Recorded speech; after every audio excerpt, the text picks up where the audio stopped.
chiropractic profession, we recognize three types of traumas. There's the mechanical trauma that we all can agree, any kind of injury to a joint or to a part of the body, either from a car accident, whether it is from falling down, whether it is from playing a sport. Those kind of mechanical traumas will cause, pain, obviously, in that area. If not right away, a few days, a few months, a few years later, pain will show up, right? That's that one form of trauma, which is the mechanical trauma, or physical trauma. The second type of trauma is chemical trauma.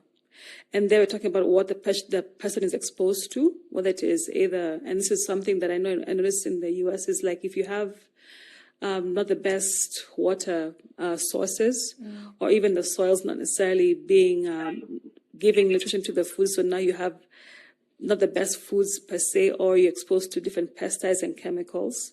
What you're exposed to can also cause some kind of trauma in your body tissues that obviously, yes, can even manifest in the joints, right?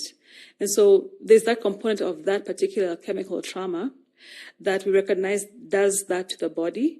And yes, that part helps, but the other part also too is then helping the person recognize that chemical trauma. What is it that are you exposed to? And then being able to actually help that person to either, number one, get rid of it, or if it's geographic, move somewhere else, right?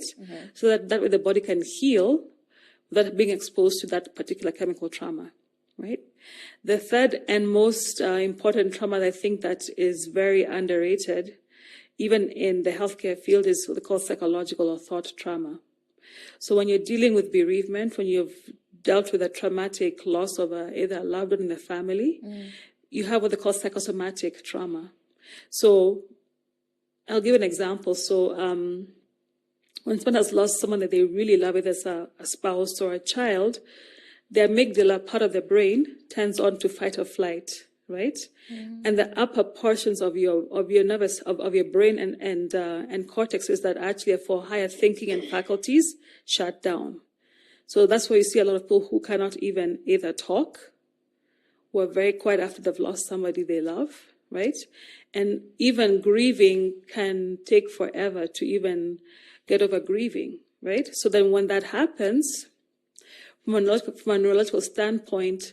Hold on, so you're saying, say someone close to me dies, yes, and it comes as a shock. Yes. So the body takes that, the response is the flight or fight response. Yes. Oh, it's like, okay. And any area of vulnerability in your spine that exists that wasn't symptomatic, now all of a sudden becomes, that stress goes there. Oh. Yeah. So it could be in your shoulders, could be your lower back, an area that is prone to a lot of wear and tear, repetitive stress.